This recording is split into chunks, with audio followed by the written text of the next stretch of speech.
parties in the war. The first, backed up by highly equipped, advanced machinery, and the second, backed up by nothing, only hope that arises from their iman. So this is a war between nuclear weapons versus iman wa tawakkul. معنا نهج حياة جئنا تبصرة عن كل ضلال أعددنا بضع رسالات تحمل نورا للأجيال. Why will the war be decreed on Arab? Will the Malhama be a punishment from Allah, or will this be a test? There is this hadith called Hadith Jibreel, a very famous hadith in which Jibreel alayhi salam asked Rasulullah sallallahu alayhi wasallam, inform me of what you know of the Qiyamah. The Messenger of Allah sallallahu alayhi wasallam said, Mal mas'oolu anha bi'ala ma sa'il. The one who is questioned doesn't know more than what the questioner already knows. Means, I do not know of the Qiyamah anything more than what you already know. Then Jibreel alayhi salam says, Akhbarni alamatiha, inform me of its sign. Rasulullah sallallahu alayhi wasallam then said about two signs. The first, daughters will give birth to their mistress mothers. Scholars translate this as mothers will be scared of their daughters more than how the daughters should be scared of their mothers.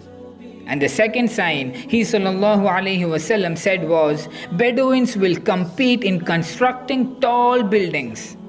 The condition of the Arab today is this, right?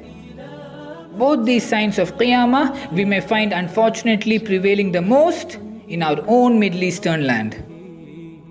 What Islam asked of the children to their parents, do not even say uff to them.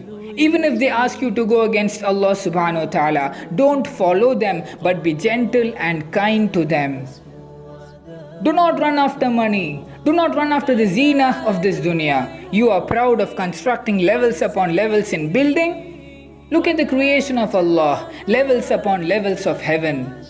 Look at the beauty of each level 70 times more beautiful than the previous level. Thinking of your own land in that paradise, not in some hotel paradise or something.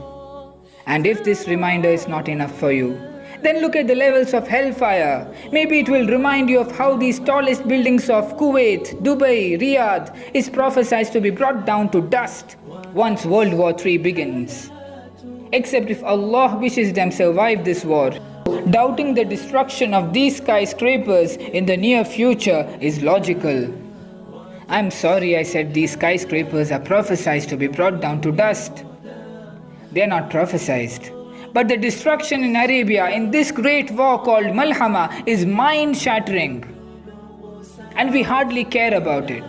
Do we even believe in this ahadith? No matter in which part of the world we belong to, but the Arabia is the land where our heart lies. Is there anyone who saw Kaaba and didn't feel this is where his heart belongs? But we, the Arabians, ourselves are responsible for our destruction. Number one, we destroyed the sunnah of our Prophet sallallahu alaihi wasallam and replaced it with the sunnah of the West.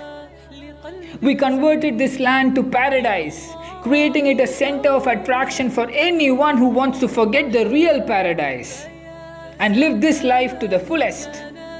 Spending money like water on useless purposes, absolutely useless purposes. We today have become a hidden ambassador of the idea of creating concentration of money. We are among the biggest support to the economic destability of the world. But the biggest mistake we did, the worst thing, we stopped the propagation of the book of Allah. Yes. What is the language of the Quran? Arabic. Arabians are the first holders of Quran. Look at how they succeeded in spreading English throughout the world. In almost every country they succeeded in introducing their language. Why couldn't we do the same with Arabic? Islam being the fastest growing religion, why is Arabic not the fastest growing language? Because we have separated Arabic with Islam, separated Arabic with Quran. Yes, this job was tough, but important. Language of the Quran was the soul of its message. The way this message is presented is important. Absolutely ignored. The corruption today in the land of Arabia and these prophecies keep reminding of this ayah in the Quran. Surah Rum, ayah 41. ظهر الفساد في البر والبحر. Corruption has appeared in the land and in the seas. Yes, today the corruption doesn't just stop itself on land, even in the seas. Yes, can you imagine corruption in the sea 1400 years ago? Today we can completely understand this situation. Bima kasabat aydin nas. Corruption has appeared on land and seas because of what hands of men have earned. لِيُذِيقَهُمْ بَعْدَ الَّذِي عَمَلُوا لَعَلَّهُمْ يَرْجَعُونَ. As a result of this corruption, this li over here in Arabic means completely as a result of this corruption that their own hands did. Allah shall make them taste a part of that which they did, so that they may return. This is the future of Arab now. This is the future. What's now going to happen is all the corruption in the name of oil and in the name of preservation of power in the desired hands, no matter how less deserving that hand is. And as a result of their peace treaties and their protection alliance treaties, these themselves make them taste a part of what they did. But the real reason behind this is not punishment. The reason at the core is that لَعَلَّهُمْ يَرْجَعُونَ, so that they may return. So this great war will bring an end to all of the corruption in Arabia. Some of the scholars have even said that during this war itself might be the emergence of Imam Mahdi. Finally, a rightful ruler will take over. As we already mentioned in our previous episode, there are two phases in the war. In the first phase, Muslims see a disastrous defeat, and then in the second phase, Muslims taste victory. Now what should we do? In this situation as individual beings, we can stick tightly to the Sunnah. A Muslim can always find out positivity in every situation. Would you want to be called someone in the court of Allah who did stick to the Sunnah when the world went astray?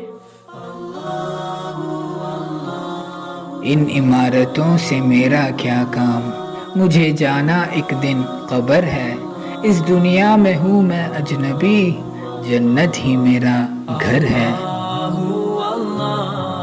In the next episode, we will want to understand what this war will actually be and how will it start. Allah, Allah, Allah.